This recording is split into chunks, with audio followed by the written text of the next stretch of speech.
अगर हम अपने सोलर सिस्टम में एक बार नज़र डालें तो फिर हमें कई प्रकार की चीज़ें मिलती है, जैसे कि asteroids, gaseous planets, terrestrial planets, sun, moon और कई और सारे सैटेलाइट्स। ये सब चीज़ें बहुत ज़्यादा डाइवर्स है, लेकिन इन सब में एक चीज़ कॉमन है, ये कि ये सारी चीज़ें राउंड है। अगर हम लोग देखें तो फिर सूरज भी राउंड है, अर्थ भी राउंड है, मून भी राउंड है, सैटर्न भी राउंड है और जितने गैसियस प्लैनेट है वो सारे राउंड है, इंक्लूडिंग उनके जितने भी सैटेलाइट्स है वो सब भी राउंड है। लेकिन क्या आपने कभी सोचा है कि ये सब राउंड शेप में ही क्यों होते हैं? ये लोग किसी और शेप जैसे कि क्यूब, क्यूबॉइड, इन सब में क्यों नहीं होते? सारे स्फीयर में ही क्यों प्रेजेंट होते हैं?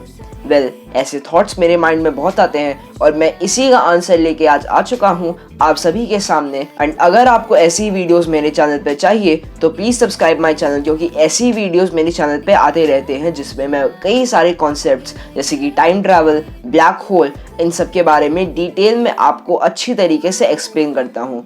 So like this video and subscribe my channel. और अगर आपने ये कर लिया है तो चलिए अब हम अपनी वीडियो पे प्रोसीड करते हैं।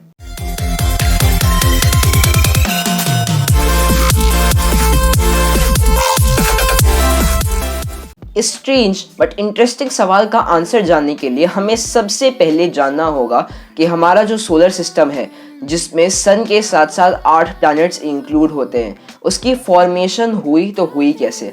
चलिए इस पर एक बार नज़र डाल के देखते हैं।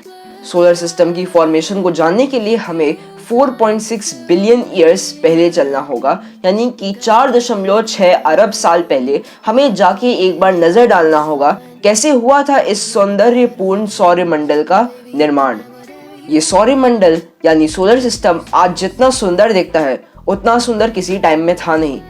4.6 बिलियन ईयर्स अगो ये जस्ट एक नेब्यूला था, without any star, without any planets. ना अगर आपको पता नहीं है कि नेब्यूला क्या होता है तो let me introduce you with it. हम लोगों ने क्लास 6 में भी पढ़ा हुआ है कि nebula is a massive collection of gas and dust particles. ये सोलर सिस्टम पहले एक बड़ा सा नेब्यूला हुआ करता था, लेकिन किसे पता था कि ये एक सुंदर से सौरमंडल को जन्म देगा।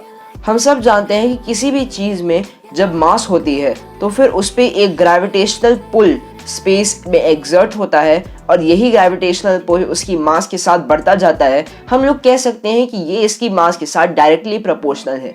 ऐसा ही हुआ नेब्यूला के साथ। नेब्यूला के पास भी ग्रेविटेशनल फील्ड थी, जिसकी वजह से वो आसपास के सारे स्टोन्स, गैसेस, इन सबको अपनी तरफ अट्रैक्ट करता था। And at a certain point of time जब उसकी ग्रेविटी बहुत ज़्यादा हो गई तो फिर नेब्यूला खुद में कोलैप्स कर गया।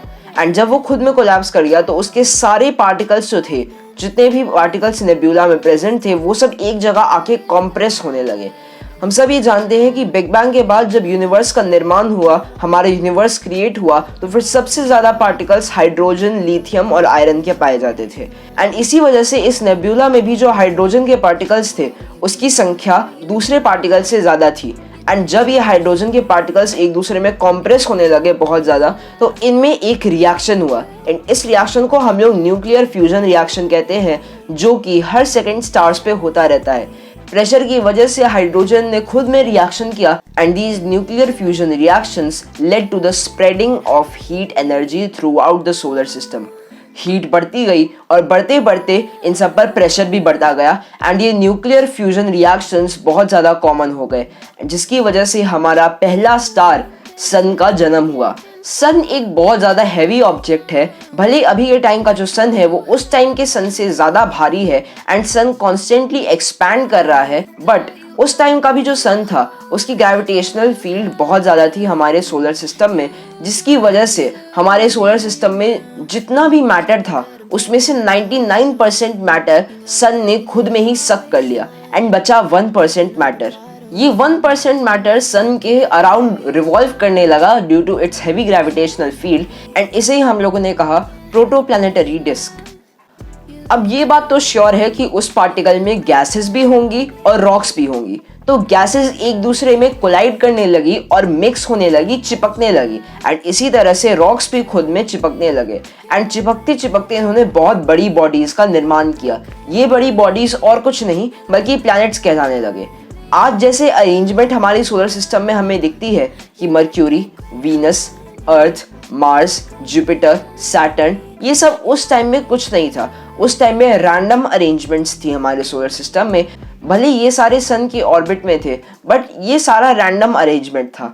जब तक ये सारे प्लैनेट्स का निर्माण हो रहा था तब तक सन भी कंप्लीट तरीके से बना नहीं था। एंड जब सन का फॉर्मेशन पूरा हो गया, सन पूरी तरीके से फॉर्म हो गया, तो उसने एक बहुत हैवी विंड फेंकी, जिस विंड की वजह से हमारी सोलर सिस्टम में जो कुछ भी कूड़ा करकट था जिसका यूज नहीं था वो सब बाहर फेंक गया, बाहर चला गया। एंड इसी वजह से गैस जाइंट्स तो थे वो भी पीछे चले गए, क्योंकि गैसेस पर बहुत ज़्यादा फोर्स सन ने एग्जर्ट करी। एंड इसीलिए आज की डेट में हम देख सकते हैं कि 4 टेरेस्ट्रियल प्लैनेट्स आगे रहते हैं, उसके बाद जितने भी गैसियस प्लैनेट्स हैं वो सब पीछे रहते हैं। जो सेलेस्टियल बॉडीज हैवी एनफ थी, बस वही इस सन की प्रेशर को झेल पाए एंड वो लोग अपनी ही स्थान पे रहे। बाकी सारी चीज़ें हमारे सौरमंडल से बाहर हो गई और ऐसे हुआ हमारे सौरमंडल का फॉर्मेशन। इसी चीज़ को हम लोग द प्रोटो प्लैनेट हाइपोथेसिस के नाम से जानते हैं। वेल, हम अपने क्वेश्चन से बहुत ज़्यादा दूर निकल गए एंड हमारा क्वेश्चन ये था कि क्यों हमारी सोलर सिस्टम में हमें जो कोई भी सेलेस्टियल बॉडी दिखती है वो सब राउंड शेप की होती है। इसका बेसिक रीज़न है उनकी अपनी ग्रेविटी। जी हाँ, आंसर यही था। कोई भी सेलेस्टियल बॉडी जब 1000 किलोमीटर की साइज को एक्सीड करता है तो फिर उसकी अपनी ग्रेविटी इतनी ज़्यादा हो जाती है कि वो उसको एक पर्टिकुलर शेप दे देती है। सिंस ग्रेविटी सेंटर से लगती है तो फिर हर साइड में इक्वल फोर्स लगता है, जिसकी वजह से जो कोई भी एक्स्ट्रा रिमेन्स होते हैं जो कि स्फेरिकल शेप को सपोर्ट नहीं करते, वो सब टूट के अलग हो जाते हैं एंड प्लैनेट या फिर कोई भी जो स्टार होता है वो अपनी स्फेरिकल शेप को मेंटेन करता है। तो यही था इसका रीज़न।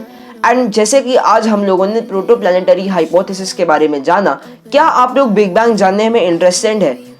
जैसे हम लोगों ने आज जाना कि हमारा सोलर सिस्टम कैसे फॉर्म हुआ था, क्या आप लोगों को जानना है कि हमारा ये जो पूरा यूनिवर्स है जिसमें हम रह रहे हैं, हमारे साथ साथ कई और सारी गैलेक्सीज जिसमें और सारे स्टार्स और सारे ब्लैक होल्स और सारे प्लैनेट्स और कई और प्रकार की चीज़ें हैं, वो पूरा यूनिवर्स खुद में कैसे फॉर्म हुआ? तो ये आंसर आपको मेरी अगली वीडियो में मिलेगा। अगर आपको अगली वीडियो का इंतज़ार है और अगली वीडियो में आप जानना चाहते हैं कि बिग बैंग कैसे हुआ था और क्या हुआ था, तो फिर कमेंट कीजिए। एंड यही थी हमारी आज की वीडियो। अगर आपको वीडियो अच्छी लगी तो प्लीज़ सब्सक्राइब कीजिए। इसके साथ साथ आप मुझे मेरे फेसबुक पेज, मेरे फेसबुक ग्रुप पर फॉलो कर सकते हैं, इंस्टाग्राम अकाउंट को फॉलो कर सकते हैं।